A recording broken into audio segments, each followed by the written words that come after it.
வல்லினச்சிறகுகள் ஒரு துளி கவிதை இணைந்து வழங்கும் மறையவில்லை மகாகவி தொடர் 1. இந்த நிகழ்ச்சியில் இணைந்திருக்கக்கூடிய அத்துணை நல்லுள்ளங்களையும் அன்போடு வரவேற்கின்றோம். மகாகவி அவர்கள் இன்றைக்கு நம்மிடையே இல்லை என்று சொன்னாலும் கூட அவருடைய படைப்புகளின் மூலம் தொடர்ந்து நம்மோடு உரையாற்றிக் கொண்டே இருப்பார்கள் என்ற அடிப்படையில் இந்த தொடர் நிகழ்ச்சியினை நாம் தொடர்ந்து நடத்த இருக்கின்றோம். அந்த அடிப்படையில் இன்றைக்கு அவருடைய முக்கியமான படைப்பான நிலா வரும் நேரம் என்ற கவிதை தொகுப்பு நூலை பற்றி நம்மிடையே உரையாற்றி வருகின்றார் கவிஞர் ரம்யா நடராஜன் அவர்கள். வணக்கம் தோழர். வணக்கம் தோழர், அனைவருக்கும் வணக்கம். வாரமலர் மீண்டும் வாரமலர் நிகழ்வுல, அதுவும் மகாகவி ஐயாவை போற்றக்கூடிய வகையில மறையவில்லை மகாகவி அப்படின்ற தொடர் நிகழ்ச்சியில பங்கேற்கிறதுல ரொம்ப பெரிய மகிழ்ச்சி அடைகிறேன். நம்ம மகாகவி ஐயா ஏன் மகாகவி அப்படிங்கிறதுக்கு 500 பக்கத்துல அவரை ஏன் நம்ம மகாகவின்னு சொல்றோம்னு நம்மளுக்கு ஒரு நூல் கொடுத்திருக்காரு நம்ம ஆசான். ஏன் அவர் மகாகவி அப்படிங்கிறதுக்கு 500 பக்கம் அவர் கொடுத்ததுல எனக்கு தெரிஞ்ச ஒரே ஒரு நூலை எடுத்து அதுல என்ன, அது ஒரு காதல் கவிதை நூல். ஆனா அதுல இருக்கக்கூடிய சிந்தனைகளும் அதுல இருக்கக்கூடிய படிமங்களையும் உங்க பகிர்ந்துக்கலாம்னு நினைக்கிறேன். இதை பகிர்ந்துக்கிறது எரிதருளும் இறங்காற்றும் இருந்து அந்த நூலை பகுதிகளை எடுத்துதான் பகிர்ந்துக்கிறேன். அந்த நந்தனை எரித்த நெருப்பின் மிச்சம், இது ஒரு நெருப்பு கக்கும் வரிகள். புண்களையே பூக்கள் என்று மகிழ்ந்தனர் மக்கள், நந்தவனங்கள் தீக்குளித்தன. இது ஒரு மானுடத்திற்கான அறைகூவல். அதே மாதிரி வள்ளுவனையே எதிர்த்து கேட்கிற மாதிரி, அவரே வள்ளுவனே திணற அடிக்கிற மாதிரி கவிதை கொடுத்திருக்காரு. ஆடவரை காப்பாற்ற கையில் விளக்கோடு எங்கள் தெருமுனையில் தவிக்கும் உங்கள் குரட்பாக்களுக்கு கண் பறிக்கப்பட்ட எங்கள் கதறல்கள் காதில் விழுமா அப்படின்னு தெரிக்கிற வரிகள் கொடுத்திருக்காரு. எழுதுகோள் எடுப்பவன் இழப்புக்கு ஆயத்தமாக இருக்க வேணும் என்னும் இலக்கிய முதல் கட்டளை அப்படின்னு எழுத்தாளர்களின் கொந்தளிப்பா ஒரு குரல் கொடுத்திருப்பாரு. நெருப்பு கங்கு தெரித்து விழுந்து கண்களோடு கண்டு கொண்டிருக்கிறது காலம் அப்படின்னு அனல் பறிக்கும் வரிகள் உண்டு. எண்ணும் பொழுதும் எழுதும் பொழுதும் வெட்டி பிளக்கும் இடிகளின் திசுக்களிலும் புரட்சி எக்காலம் எதிரொலிக்கிறது. இதெல்லாம் சிவப்பு வரிகள். இது எல்லாத்தையும் தாண்டி 9 ஓட்டைகள் உள்ளதோர் வாளியை சுமக்கிறாய் அப்படின்னு தத்துவ வரிகள் கொடுத்திருப்பாரு. இது எல்லாமே அவர் எரிதழல்.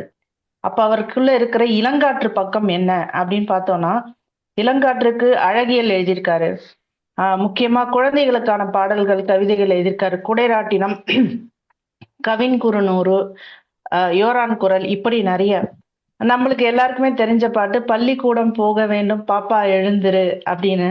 அதே போல வட்ட நிலா பாராய் தங்க தட்டு நிலா பாராய் பட்டு முகில் தோய்ந்தே ஒளி கொட்டி வரல் பாராய் இப்படின்னு எழுதியிருப்பாரு.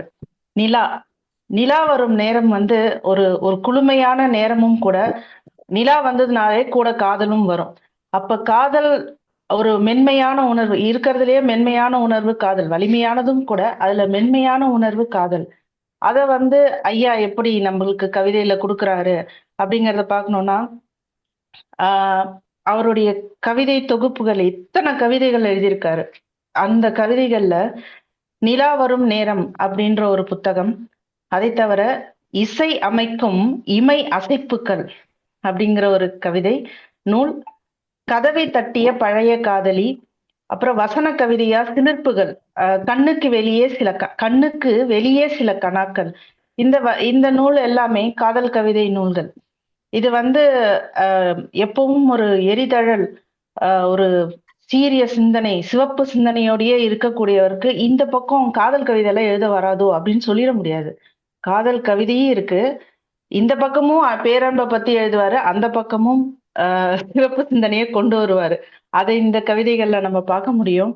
இதுல மகாகவி ஐயனுடைய கவிதைகள்ல நம்ம நிறைய பார்க்கறது ஒரு ஆழமான சிந்தனை இருக்கும்.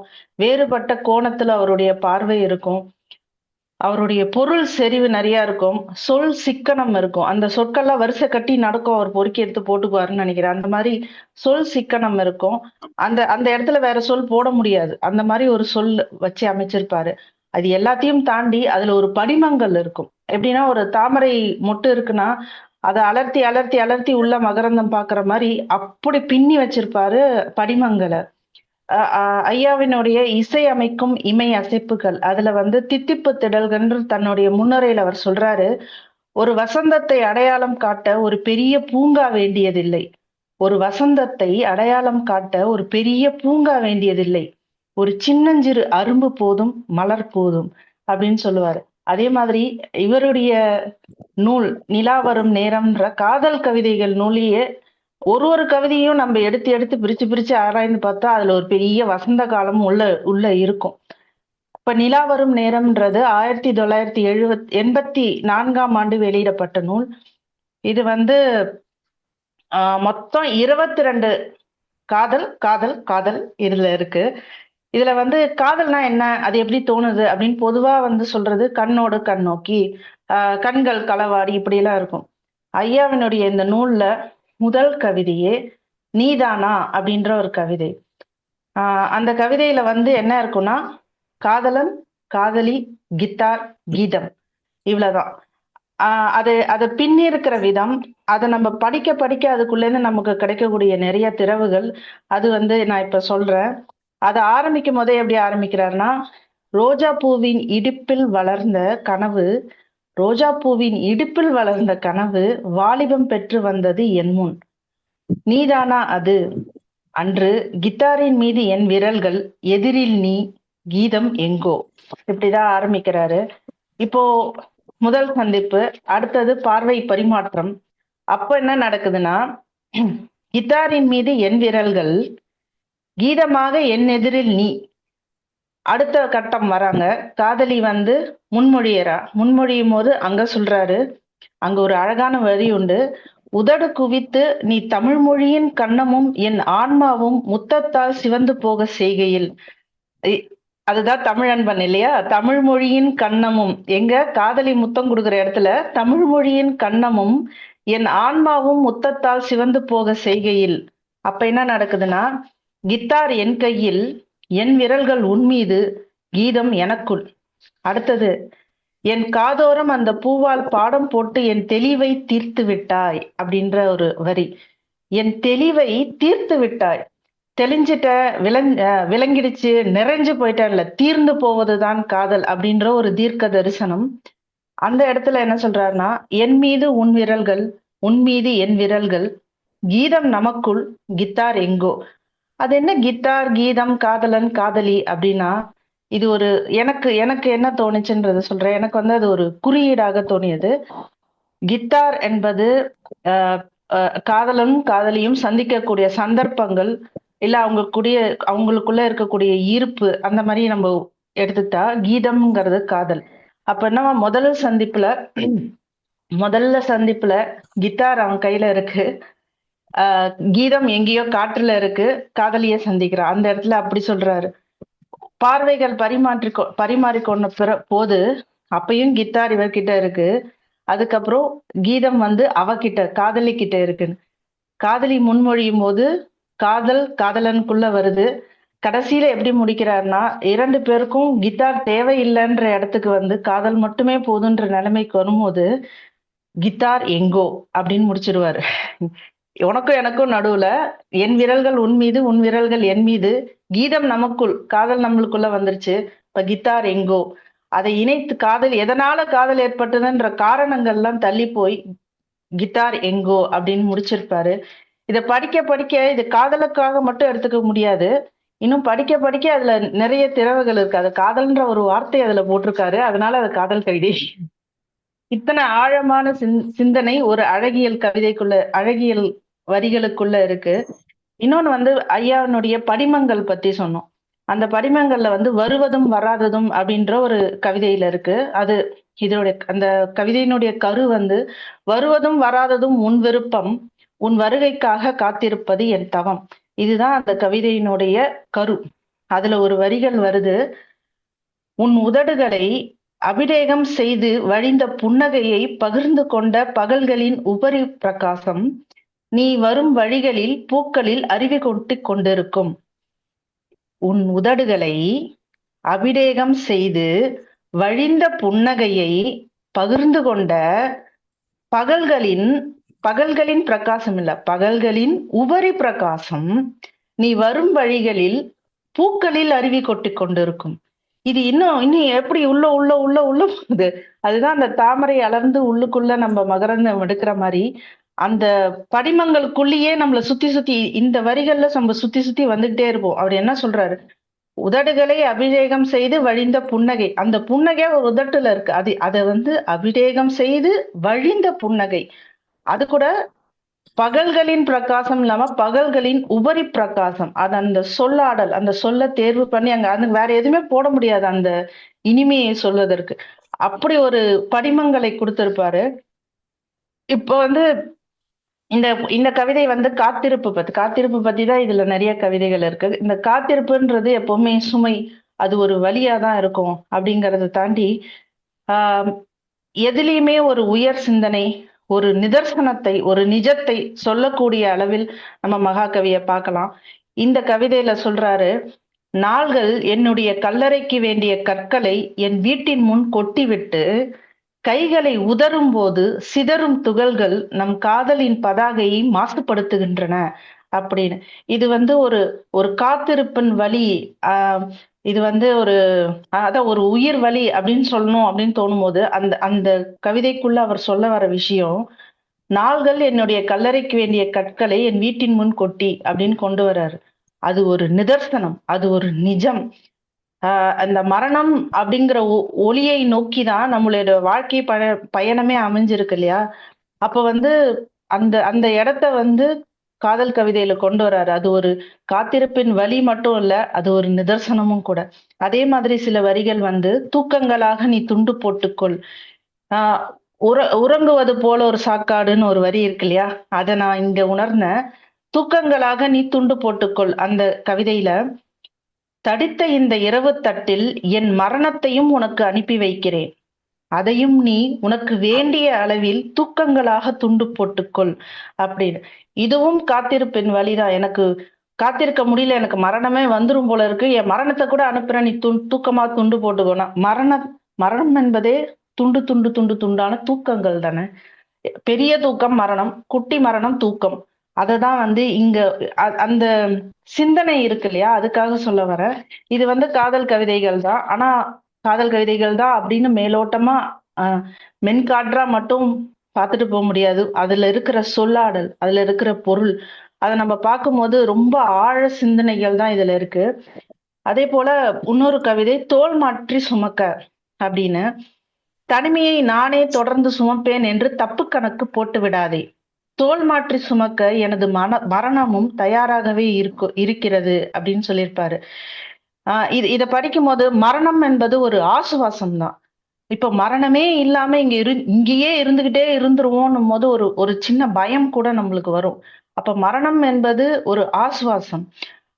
அப்ப வாழ்க்கையில கொண்டாட்டங்களே வேண்டாமா அப்படின்னா, இல்ல, வாழ்க்கை அவ்வளவு கொண்டாட்டத்துக்குரியதுன்றது நம்மளுக்கு ஞாபகப்படுத்துறதே மரணம் தான். அப்போ அம்பலம்ன்ற கவிதையில வாழ்க்கையை எப்படி கொண்டாட்டத்துக்கான வாழ்க்கையை பத்தி பேசுறாரு. மூலம் விளங்காத நமது இளமை புன்சிரிப்புகளை வாழ்க்கை அள்ளி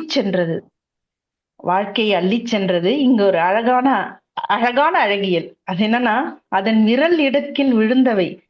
வாழ்க்கை அள்ளி சென்றது, அதன் விரல் இடுக்கில் விழுந்தவை மயிலின் பீலிகளில், மானின் கண்களில், மலையின் சரிவுகளில் பூத்துள்ளன. எவ்வளவு அருமையான வரிகள்ல அந்த வாழ்க்கையினுடைய உபரிகள் தான் இந்த அழகியல்கள் எல்லாமே, நம்ம சுத்தி இருக்கிற அழகியல்கள் எல்லாமே அப்படின்னு சொல்றாரு. மண்ணின் உள்ளே இன்னொரு அருமையான வரி, மண்ணின் உள்ளே கண்மூடி படுத்திருந்த ஊற்றின் அருகே உட்கார்ந்து அதன் செவிகளை நம் ரகசியங்களால் வருடியது. இதோ இந்த சமுத்திரத்தின் நாக்குகள் ஓய்கின்றனவா பார். எங்கிருந்து எங்க ஊற்று, அது கடலுக்கு போறாரு. அந்த அந்த சிந்தனை தாவல் இருக்கு இல்லையா? மண்ணின் உள்ளே கண்மூடி படுத்த ஊற்றின் அருகே நம்ம ரகசியம் சொல்லும் போது கடல் அதை இறைந்து கொண்டிருக்கிறது அப்படின்னு சொல்றாரு. அப்போ வாழ்க்கை என்பது உற்சாகம், வாழ்க்கைக்கே உற்சாகம் தருகிற ஒரு உற்சவம் தான் இந்த காதல் அப்படின்னு சொல்றாருன்னா, காதல் வாழ்க்கையே காதல். அப்படி ஒரு காதல் அமையணுமே, அப்படி ஒரு காதல் இருக்கணுமே அப்படின்னா காலம் இசைக்கும் ராகம் அப்படிங்கிற கவிதையில இந்த வரிகள் சொல்றாரு. எதையும் இசைப்பதை விட எதையும் இசைப்பதை விட நாமே இசையாவோமே, நாமே இசையாவோம். கண்களை சாத்திவிட்டு கனவுகளுக்காக காத்திருப்பதை விட நாமே கனவுகளாகி நாமே கனவுகளாகி காத்திருக்கும் கண்களுக்குள் தூறல் போடுவது என்ன சுகம் அப்படின்னு. இது ஒரு ஒரு நம்ம இந்த வரிகள் எங்க பொருந்துதுன்றதை விட இது அப்படியே எடுத்து நம்ம எங்க வேணா பொருத்திக்கலாங்கிறது இருக்கு. இது பேரன்பு கூட இருக்கலாம். நம்மளுக்கு ஒரு பேரன்பு கிடைக்கல, நம்மளுக்கு அன்பு கிடைக்கலன்றதுக்கு பதிலாக நாமே அந்த அன்பா இருக்கலாமே அப்படிங்கறது தான் எதையும் இசைப்பதை விட நாமே இசையாவோமே அப்படிங்க இருக்கும். காதல்னாலே முதல்ல மையியல் மச்சையியல் எல்லாமே இருக்கும். அதுல ஒரு கவிதை முள்ளு சில்லுகள் அப்படின்ற ஒரு கவிதை. இது காதல்ல இது எல்லாமே தாண்டி ஒரு ஒரு பெரிய ஒரு இடம் நிற்கும் இல்லையா, அந்த இடத்த பத்தி பிருந்தாவன கண்கள் பிறக்கும் வசந்தங்கள், பிருந்தாவன கண்கள் பறக்கும் வசந்தங்கள். கவிதையுடைய டைட்டிலும் கவிதையினுடைய தலைப்பும் கவிதையினுடைய தலைப்பும் எல்லாமே ஒரு கவிதை தான் இருக்கு. சூனிய நெரிசலில் தொடர்ந்து தனிமைகளை ஏன் மேய்த்து திரிகிறாய் என வந்து என்னை மீட்டு கொண்டாய் அப்படின்ற வரி சொல்றாரு. சூனிய நெரிசலில் தொடர்ந்து தனிமைகளை ஏன் மேய்த்து திரிகின்றாய் என வந்து என்னை மீட்டு கொண்டாய், காதலி மீட்டு கொண்டால். அடுத்த வரியில தான் நம்மளுடைய மகாகவியினுடைய கவி எழுத்து இருக்கு. எனக்குள்ளே என் பயணம் இறுதியில் உன் சந்நிதியில், எனக்குள்ளே என் கண்ணில் எதிர்படுவது உன் தரிசனமே. எதுவுமே வெளியில தேடக்கூடாது, எல்லாம் உள் தேடல், உள்நோக்கிய தேடல் தான். தன்னை அறிவது தானே இந்த வாழ்க்கையின் பயணமே. அததான் சொல்றாரு, எனக்குள்ளே என் பயணம். எனக்குள்ள என் பயணம் நடத்தும் போதுதான் என் கண்ணில் எதிர்படுவது உன் தரிசனம் அப்படின்னு ஒரு ஒரு பளிச்சு வரிகள் அது. காதல் அவ்வளோ பெரிய உயர் தத்துவமா இருக்கு. இது அத்தமனையத்தையும் அங்கீகரிக்க செய்யும் அப்படின்னு சொல்லலாம். அதுதான் அந்த தீயில் அப்படின்னு அந்த அந்த கவிதையில சொல்றாரு. அது சேர்ந்த இடம், அதாவது காதல் சேர்ந்திருக்கும் இடம், சேர்ந்திருக்க வேண்டிய இடம் என் இதயம் நீண்ட நிசப்தத்தின் விரல்களால் கிழிபடுகிறது. ஓ பரவாயில்லை, அந்த அத்தமனத்தையும் நான் அங்கீகரித்துக் கொள்கிறேன். இது வரிகள். இதை தாண்டி ஒரு சிந்தனை இருக்கு. இங்கதான் நம்ம மகாகவின்னு சொல்றோம். ஏனெனில் அந்த அத்தமனத்தையும் அங்கீகரித்துக் கொள்கிறேன், ஏனெனில் இது இருளையாவது நிச்சயப்படுத்துகிறது. உதயத்தின் முன்மொழிதல்கள் போல் இதில் முரண்பாடில்லை. உதயத்தின் முன்மொழிதல்கள் போல் இதில் முரண்பாடில்லை. இருள்னா இருள் மட்டும்தான். ஆனா உதயம் வெளிச்சம் ஒளி, அதுனா அதுல 1000 சத்தங்களும் 1000 வண்ணங்களும். அப்போ இருளையாவது நிச்சயப்படுத்துகிறது அப்படின்னு எழுதியிருப்பாரு.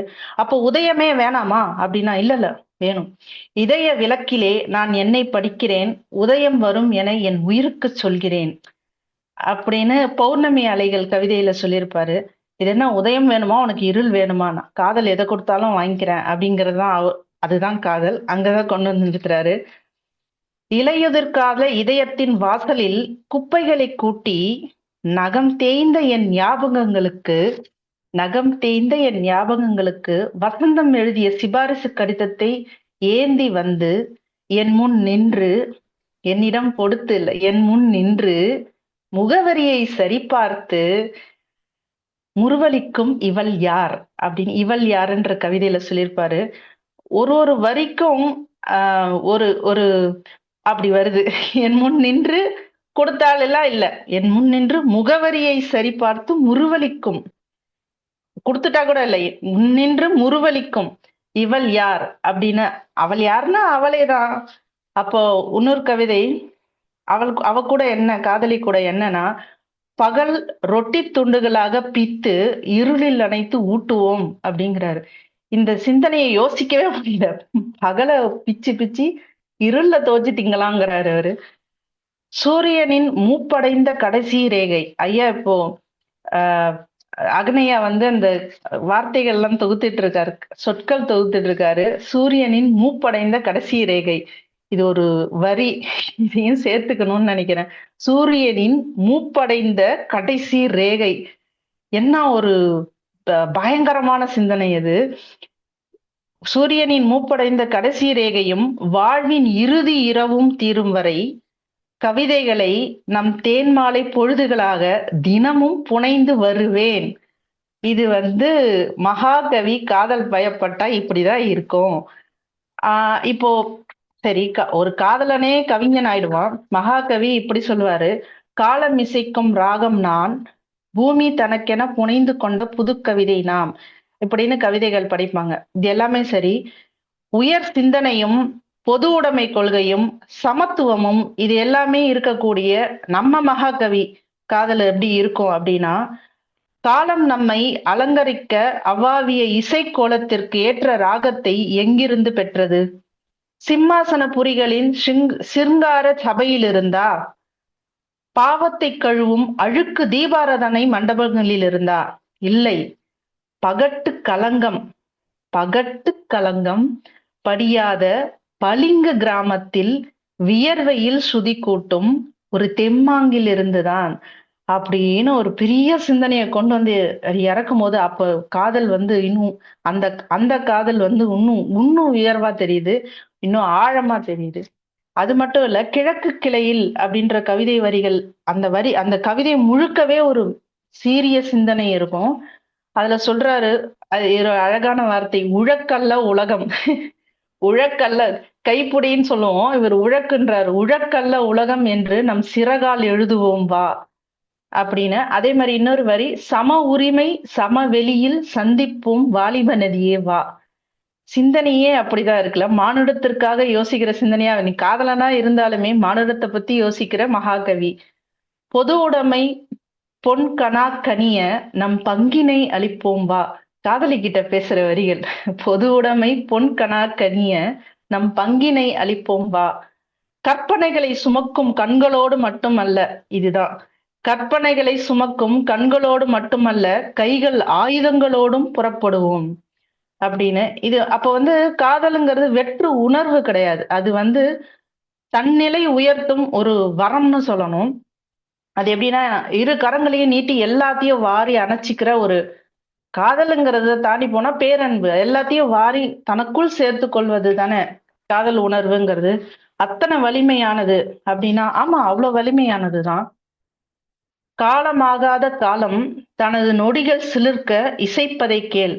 அந்த காதலை காலமாகாத காலம் தனது நொடிகள் சிலிர்க்க இசைப்பதை கேள். காலத்திற்கு நொடிகள் தான் சிலிர்க்கும் இல்லையா அப்படின்னு ஒரு ஒரு அழகியல் ததும்பும் வரிகளையும் கொடுத்திருக்காரு. இப்போ இந்த தத்துவங்கள், இந்த சிந்தனைகள் தாண்டி அழகியல் வரிகளுக்கு வந்தோம்னா, பொட்டு பனித்துளியை தொட்டு ஒரு மகா சமுத்திரம் சிலிர்த்து போவது போலன்னு எழுதுறாரு. அது படிக்கும் போதே சிலுக்குதான் செய்யுது. பொட்டு பனித்துளியை தொட்டு ஒரு மகா சமுத்திரம் சிலிர்த்து போவது போல் அப்படிங்கிற வரி எழுதுறாரு. இன்னொரு ஜன்னல் என்ன சுவரின் காயமோ அப்படின்ற கவிதை, அந்த கவிதையோட கருவே அழகா இருக்கும். ஜன்னல் என்ன சுவரின் காயமோ மூடி வைத்து ஆற்றிக் கொண்டிருக்கிறாயே அப்படின்னு இருக்கும். அதுல சொல்றாரு, வெப்பம் கொப்பளிக்கும் தனது மூலப்பிரதியை விரித்தான் சூரியன். வெப்பம் கொப்பளிக்கும் தனது மூலப்பிரதியை விரித்தான் சூரியன். இரவால் துண்டாடப்பட்ட என் தூக்கங்கள் இதோ மரத்தின் அடியே நிழல்களாக சிதறி கிடக்கின்றன. இப்படி ஒரு கவித்துவமான வரிகள் இது. இன்னொரு கவிதை நீ கூட தேவையில்லை அப்படின்னு கவிதை. அது நீ அனுப்புற கடிதமே போதும், நீ கூட எனக்கு தேவையில்லைன்னு இருக்கும். அந்த இடத்துல, நீ எனக்காக எழுதி கிடைத்த கடிதங்களை எவரும் அறியாமல் கிணற்றுக்குள் விட்டெறிந்தாய். அந்த கிழிசல் துண்டுகள் அல்லிப்பூக்கள் ஆகவில்லையா? கிணத்துக்குள்ள அல்லிப்பூ கிழித்த துண்டுகளை சன்னலில் விட்டெறிந்தார். புது சிறகு பெற பட்டுப்பூச்சிகள் போட்டி போட்டன. இது கண்ணு முன்னாடி பட்டுப்பூச்சிகள் பறக்குதுதான். கிழிந்த துண்டுகள் சன்னலில் விட்டெறிந்தாய், புது சிறகு பெற பட்டுப்பூச்சிகள் போட்டி போட்டன. இதுக்கு அடுத்த வரி அங்கதான் ஒரு மாயம் நிகழுது. இது எல்லாமே சொல்லிட்டே வர்றாரு இல்லையா? பட்டுப்பூச்சிகள் போட்டி போட்டனக்கு அதுக்கு அடுத்தது ஒரே வரி. அந்த ஒரே வரிக்குள்ள நம்ம சுரண்டு வந்துகிட்டே இருக்கணும். பூக்களும் வேர்த்தன அப்படின்னு அந்த கவியை, அந்த வரியை முடிச்சிருப்பாரு. கிழித்த கிழித்த துண்டுகளை சன்னலில் விட்டெறிந்தாய், புதுச்சிறகு பெற பட்டுப்பூச்சிகள் போட்டி போட்டன, பூக்களும் வேர்த்தன அப்படின்னு முடிச்சிருப்பாரு. உன்னிடமிருந்து தினம் ஒரு கடிதம் வந்தால் நீ கூட தேவையில்லை எனக்கு அப்படின்ற அழகான ஒரு கவிதை அது. அடுத்தது வந்து அடுக்குமல்லியின் அத்தியாயங்கள். அடுக்குமல்லியின் அத்தியாயங்கள்னா அப்படின்னா என்னன்னா, உன்னை சந்தித்த பிறகு நேற்று இன்று நாளை என்பன எனக்கு அடுக்குமல்லியின் அத்தியாயங்களே அப்படின்னு சொல்லியிருப்பாரு. அதுல வந்து எங்கும் எதிலும் எல்லாமும் கவிதையாக பாக்குறவர் தான் இப்படி எழுத முடியும். அதை விட அந்த அந்த சொற்கள்ல ஒரு அழகு அழகு பூசி ஒரு கவிதையில சொல்லியிருப்பாரு, அலங்கார சொற்கள் வந்து என் வாசலில் அழுதன, கவிதைக்கு இடம் இல்லை என்று நான் என் வாழ்க்கையில் வாங்கி கொண்டேன் அப்படின்னு சொல்லுவாரு. வாழ்க்கையில வார்த்தைகளை வாங்கிக்கிறாரு, அலங்கார சொற்கள் கவிதைக்கு வச்சிருக்காரு. அது வந்து நிக்கும் போல இருக்கு, அலங்காரம் பூசிக்கிட்டு தான் அந்த கவிதைகள் வந்து நிக்குது. அதுல வந்து இரவு கிண்ணத்தில் மை பொங்கி வழிகிறது, உனது போதை விழியோரம் கொஞ்சம் பூசிக்கொண்டு உடனே புறப்படு, குலுங்கும் உன் கொலுசுகள் இந்த இருட்டுக்குள் குறுந்தகை விதைகளை தூவட்டும், காலம் கடத்தினால் நிறைய நாளைய காலையில் கையில் நீ கொல்லி சட்டியை தான் கொடுத்தனுப்ப வேணும். இப்படி சொல்லிட்டு உடனே சொல்லிக்கிற, சீச்சி கிழக்கின் நெஞ்சில் ஏன் இந்த கிழது தட்டிய அத்தமன கீறல், அந்த வார்த்தையை மட்டும் அப்படியே எடுத்துக்கலாம். கிழக்கின் நெஞ்சில் ஏன் இந்த கிழடு தட்டிய அத்தமன கீறல், அப்படி ஒரு வரி. அதுக்கு அப்புறம் தான் சொல்றாரு, உன்னை சந்தித்த பிறகு நேற்று இன்று நாளை. எனக்கு ஏன் அந்த நினைப்பு வருது, நான் உன்னை சந்தித்த பிறகு எனக்கு எல்லாமே அடுக்குமல்லியின் அத்தியாயங்களே அப்படின்னு முடிச்சிருப்பாரு. அந்த வார்த்தை, அந்த சொல்லாடல் ரொம்ப சிறப்பா இருக்கு இல்லையா. அதுல இன்னொன்னு வந்து அலட்சிய அபிநயம்ன்ற கவிதையில மினிமினித்தமான இன்பம் அப்படின்னு ஒரு வார்த்தை. மினிமினித்தமான இன்பம் அப்படின்னா என்னன்னா, தொட்டும் தொடாமலும் பட்டும் படாமலும் அப்படி. அது என்னது அதுன்னா காதல் தீ. அங்க சொல்றாரு, ஆவேசம் மிகுந்த ஆனந்தம் ஒரு பரிசு பதிப்பு மின்னலாக பளிச்சிடக் கூடாதா. பரிசு பதிப்பு, அந்த வார்த்தை பரிசு பதிப்பு மின்னலாக பளிச்சிடக் கூடாதா. என்னதுன்னா ஆவேசம் மிகுந்த ஆனந்தம். சும்மா அப்படியே புடிச்சு வச்சிடலாம அப்படியே ஒரு பறவை மாதிரி பறக்கிறது. ஆவேசம் மிகுந்த ஆனந்தம் ஒரு பரிசு பதிப்பு மின்னலாக பளிச்சிடக்கூடாதா அப்படின்னு சொல்றாரு. கண்மை, மச்சம், கண்ணக்குழி, கொலுசு, பாதம். கண்ணக்குழி பத்தி சொல்லும் போது, வண்டுகளை பிடிக்க வலைகள் அவசியமா பூக்களுக்கு அப்படின்னு போட்டிருப்பாரு அந்த கண்ணக்குழிக்கு. இது எல்லாமே பேசுறாரே. முத்தம், அத பத்தி காதல் கவிதைகள்ல வேணும்ல. அப்போனா அலட்சிய அபிநயம் கவிதையிலேயே சொல்றாரு, இனிமைகளை இதயங்கள் பரிமாறுவது இந்த முகவரியில் தானே. இனிமைகளை இதயங்கள் பரிமாறுவது இந்த முகவரியில் தானே. அப்படி ஒரு பொருள் செறிவு அந்த முகவரிக்கு.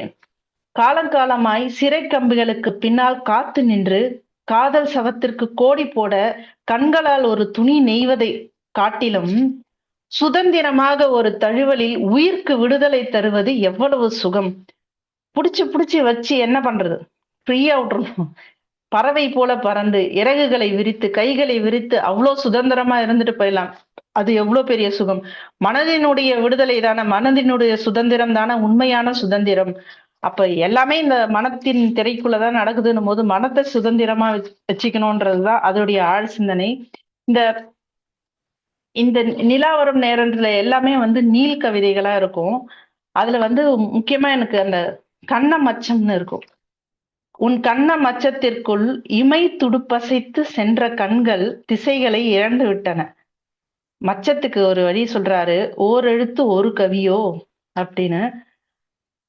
இப்ப வந்து எல்லாத்துக்கும் அத்தனைக்கும் ஆசைப்படுன்னு ஒரு வரி உண்டு இல்லையா. அது வந்து இரவின் தாகத்தை அகல்களால் தீர்க்க முடியாது. இரவின் தாகத்தை அகல்களால் தீர்க்க முடியாது. சூரிய மதகு திறந்து வெளிச்ச வெள்ளம் பாய வேண்டும். எனக்கு உன் பார்வைகள் அல்ல, நீயே தேவை அப்படின்னு ஒரு இறுக்கமான ஒரு காதல் வரிகள் கொடுத்திருக்காரு. இதுல வந்து நிலா வரும் நேரம் எல்லாமே நீல் கவிதைகள். அத்தனையும் படிக்க முடியாது. அதுல இருந்து ஒரு சில பகுதி, ஒரு சில கிரணங்களை எடுத்து இங்க பகிர்ந்துகிட்டா. நிலாவுடைய வெளிச்சத்துல முழுசா வேணும்னா அந்த நிலாவுல நிலாவுடைய வெளிச்சத்துல வசிக்கணும். அதுக்கு நிலா வரும் நேரத்தை வாசிக்கணும். மகாகவி ஐயாவினுடைய கவித்துவம், சிந்தனை, பார்வை எல்லாம் வந்து ஒரு கவிதையை எடுத்து வச்சுட்டு நம்ம எல்லாமே பேசிட முடியும். அவருடைய சொல்நயம், பொருள், வார்த்தை சிக்கனம், அழகியல், ஆழ் சிந்தனை ஒன்று படிக்க படிக்க அதுல வந்துகிட்டே இருக்கும். அந்த மாதிரி நம்ம ஒரு கவிதையை வச்சுக்கிட்டே பேச முடியும். இந்த ஒரு தொகுப்பை எடுத்து இதுல கொஞ்சம் பகிர்ந்திருக்கேன். எனக்கு இந்த தொகுப்புலயே மிகவும் ரொம்ப பிடிச்ச கவிதை ஒண்ணு இருக்கு. அதை முழுமையா வாசிக்கணும்னு நினைக்கிறேன். காரணம் என்னன்னா, தமிழே வந்து அவ்வளவு இனிமையானது. அதுவும் நம்ம மகாகவி ஐயா வந்து அந்த வார்த்தைகள் கோர்த்த விதமும், அது நம்ம வந்து என்ன இன்பத்தேன் வந்து பாயுது நாவினிலேன்னு இருக்கும் படிக்க படிக்க. காதல்னா பேரன்பு, ஞானமும் பேரன்பு தான். அப்போ காதலின் வழி ஞானமும் ஆகும். இந்த கவிதை வந்து தாகமே சுகம் தண்ணீர் எதற்கு. இதை நான் கவிதையை வாசிச்சிடுறேன். அழகின் அதிகாரபூர்வமான அறிக்கையே அன்பே, தாகமே சுகம் தண்ணீர் எதற்கு, மோகமே சுகம் முத்தம் எதற்கு, கரையை தொட வேண்டாம் பயணத்தின் பக்கங்களில் புது புது பாடல்களை எழுதியபடி போய்கொண்டிருக்கட்டும் இந்த படகு. பயணங்களின் பக்கங்களில் புது புது பாடல்களை எழுதியபடி போய்கொண்டிருக்கட்டும் இந்த படகு. அர்த்தங்களை சேகரித்த வண்ணம் வளர்ந்து கொண்டிருப்பதே இந்த வாக்கியத்தின் பாக்கியம். அர்த்தங்களை சேகரித்த வண்ணம் வளர்ந்து கொண்டிருப்பதே இந்த வாக்கியத்தின் பாக்கியம். முற்றுப்புள்ளியை முதுகில் சுமந்து எதற்கு நீ என் எதிரில் வர வேண்டும். தவத்தை கனிவித்து என் மூச்சு சுடர்ந்து கொண்டிருக்கிறது. தவத்தை கனிவித்து என் மூச்சு சுடர்ந்து கொண்டிருக்கிறது. உன் வரங்களின் வெளிச்சத்தால் ஒருவேளை அது கருத்து விடலாம். அடுத்த வரி, எதையும் தொட்டு விடுவதில்லை, எதையும் தொட்டு விடுவதல்ல, விரிந்து கொண்டிருப்பதே பிரபஞ்சத்தின் திசைகளுக்கு இசைவானது. இது என்ன வரி? எதனையும் தொட்டு விடுவதல்ல, விரிந்து இருப்பதே பிரபஞ்சத்தின் திசைகளுக்கு இசைவானது. ஒளிகளின் உற்சவமே ஒன்று கேள், நம் காதல் நாளும் வளர வாழ்த்துவோம்பா விலகி நின்று அப்படின்னு முடிச்சிருப்பாரு. இது காதல் கவிதைகள் தான், காதல் கவிதை தான். இந்த கவிதை வந்து அவரவர் சிந்தனைக்கு, அவரவர் பார்வைக்கு ஒரு மிகப்பெரிய திறவுகள் கிடைக்கும். எனக்கு இதுக்குள்ள ஒரு ஞானம் சார்ந்த ஒரு பிரபஞ்சம் சார்ந்த ஒரு திறவு கிடைச்சதா நான் நம்புறேன். இந்த கவிதைக்குன்னே ஐயாவுக்கு ஒரு பெரிய நன்றி சொன்னோம், நம்ம மகாகவி ஐயாக்கு. இசை அமைக்கும் இமை அசைப்புகள் அப்படின்ற நூல்ல ஐயா சொல்லியிருப்பாரு, உலகெங்கும் என் கவிதைகளை கொண்டு செல்வதை தன் தவமாக கொண்டிருக்கும் கவிஞர் அகன் அப்படின்னு மகாகவி ஐயா கொண்டாடி இருப்பாரு. மகாகவி ஐயாவை நம்மளுக்கு காட்டிய ஆசான் அகனையா அவர்களுக்கும் இந்நேரத்தில் மிகப்பெரிய நன்றி. வாய்ப்புக்கு நன்றி. வணக்கம். மிக்க நன்றி ரம்யா. நிறைய நிகழ்ச்சிகள் நம்ம வல்லினச்சிறகுகள்ல பண்ணியிருக்கோம். ஐயாவுடைய நூல்களை ஒவ்வொரு நூலா எடுத்தோம், நாம் திறனாய்வு செய்திருக்கிறோம். ஆனால் அப்பெல்லாம் மகாகவி ஐயா நம்மோடு இருந்தார்கள். கண்டிப்பா இன்னைக்கு நீங்க பேசின இந்த அருமையான உரையை ஐயா இருந்திருந்தால் கேட்டு மகிழ்ந்து உங்களுக்கு கண்டிப்பா செய்தி அனுப்பியிருப்பார். அந்த ஒரு சின்ன குறை நமக்கு இருக்கிறது. ஆனா ரொம்ப அழகா ஐயாவுடைய கவிதைகளை அதற்குள் சென்று ஒவ்வொரு வரியையும் விளக்கிய விதம், நீங்க சொன்ன மாதிரி மொத்தமா ஒரு சில மணி நேரத்துல சொல்லிட முடியாது அந்த தொகுப்பை. ஆனால் அங்கங்கு நீங்கள் எடுத்து அதை கோர்த்து சொன்ன விதம் மிகவும் அருமையாக இருந்தது. குறிப்பாக நிலா வரும் நேரம், இங்கே எங்களுக்கு நிலா வரும் வந்துடுச்சு நிலா, அந்த நேரத்துல அந்த இனிமையான கவிதைகளை கேட்கக்கூடிய வாய்ப்பு ரம்யா அவர்களுக்கு மிக்க நன்றி. நிகழ்ச்சியில் கலந்து கொண்ட வேறு யாருக்கேனும் உங்களுக்கு கருத்துகள் இருந்தால் கண்டிப்பாக பகிர்ந்து கொள்ளலாம்.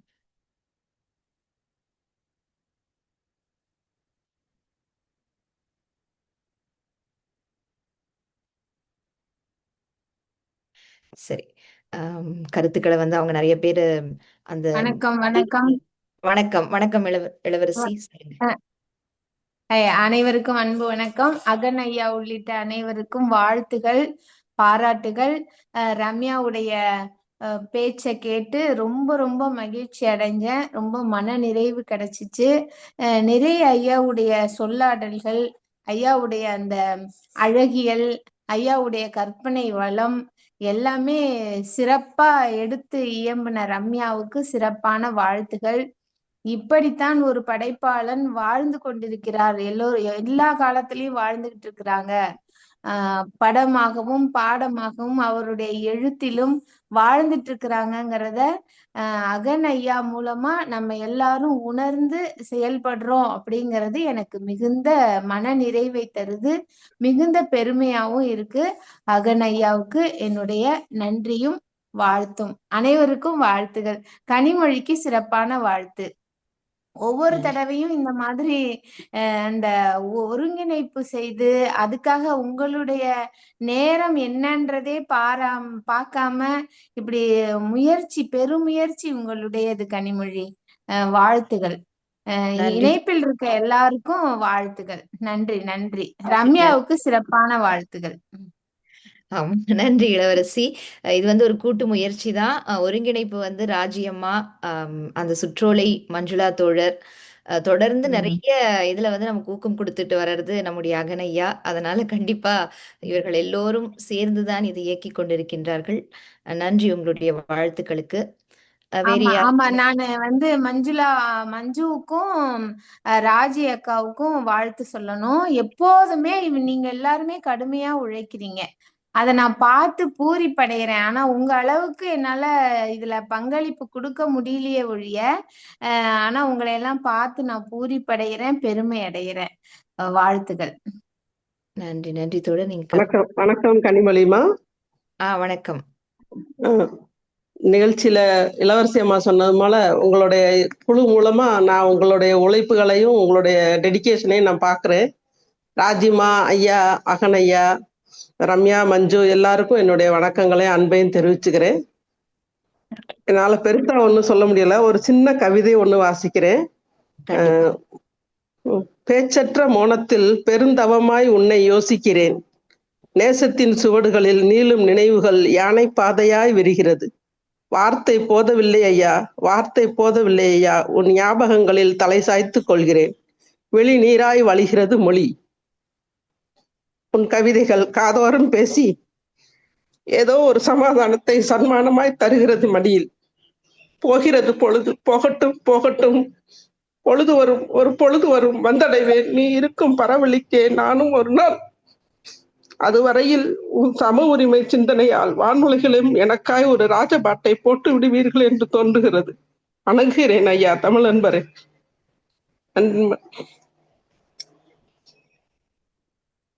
நன்றிமா. நன்றி நன்றி தோழர். உங்களுடைய வரிகள் நிகழ்ச்சியாக இருந்தது. ரொம்ப நன்றி. வேற யாருக்காவது கருத்துகள் இருக்குங்களா? அதே போல தோழர் கிரேஸ சொல்ல மறந்துட்டேன். அவங்களுமே இதற்கு பின்னாடி இருக்கக்கூடிய உழைப்பில் முக்கியமானவர். அவங்களுக்கும் என்னுடைய நன்றிகள்மா. கிரேஸ் அம்மாவுக்கும் என்னுடைய பாராட்டுகள்மா. நன்றி நன்றி தோழர். நன்றி நன்றி நன்றிங்கம்மா. சரி, நாம நிகழ்ச்சியோட இந்த இறுதி பகுதி இணைந்து இந்த நிகழ்ச்சியில் கலந்து கொண்ட அத்துணை பேருக்கும் எங்களுடைய நன்றி. மீண்டும் தொடர்ந்து மறையவில்லை மகாகவி என்ற நிகழ்ச்சியில் தொடர்ந்து நாம் சந்திக்க இருக்கின்றோம். ஐயா அவர்களுடைய அனைத்து படைப்புகளையும் பற்றி நாம் உரையாட இருக்கின்றோம். அதுவரை நன்றி, வணக்கம்.